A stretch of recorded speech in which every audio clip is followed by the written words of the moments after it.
அல்லாஹ்வை ரப்பாக ஏற்று உறுதியாக இருந்தவர்களுடைய மரண நேரம் கண்களுக்கு முன்னால் கொண்டு வந்து பாருங்கள். உறவுகள் சுற்றி நிற்பார்கள், தந்தை சுற்றி நிற்பார், அல்லது தாய் சுற்றி நிற்பாள், அல்லது கணவன் நிற்பாள், மனைவி நிற்பார்கள், குழந்தைகள் நிற்பார்கள். மரண படுக்கையில் அந்த மனிதன் உலகத்துடைய பார்வைகள் எல்லாம் மறைந்து மலக்குல் மௌத்தை பார்ப்பான். திடீரென்று மரணப்படுக்கை, மலக்குல் மௌத், உயிர்களை கைப்பற்றக்கூடிய மலக்குகள் வந்து நிற்பார்கள். எப்படி இருக்கும் அவனுக்கு?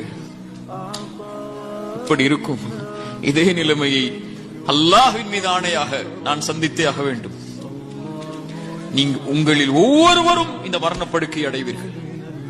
இந்த பார்வை விழும். உலகத்தின் பார்வைகள் மறந்து மலக்குல் மௌத்தை, நல்ல உயிர்களை கைப்பற்றக்கூடிய மலக்குகளை, எடுத்துச் செல்லக்கூடிய மலக்குகளை, பாவிகளுடைய உயிரை கைப்பற்றக்கூடிய மலக்குகளை அல்லாஹ் பாதுகாப்பானாக. இந்த இருவரில் ஒரு தோற்றத்தை இந்த கண் பார்த்தே தீரும்.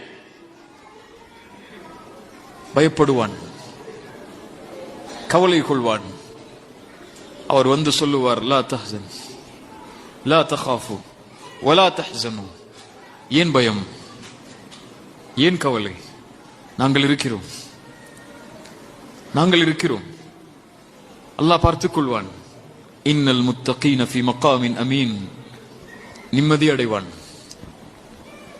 அனுமதி கொடுங்கள், என் உறவுகளிடத்தில் சென்று சொல்லி வந்து விடுகிறேன், அல்லாஹ் எனக்கு வெற்றி அளித்து விட்டான், அனுமதி கொடுங்கள். இல்லை, வலா தகாஃபு வலா தஹ்சனு வஅப்ஷிரு பில் ஜன்னத்தி அல்லதி குன்தும் துஅதூன். நீ தங்குமிடம் இது அல்ல, இனிமேல் சொர்க்கம், நற்செய்தி பெற்றுக்கொள்.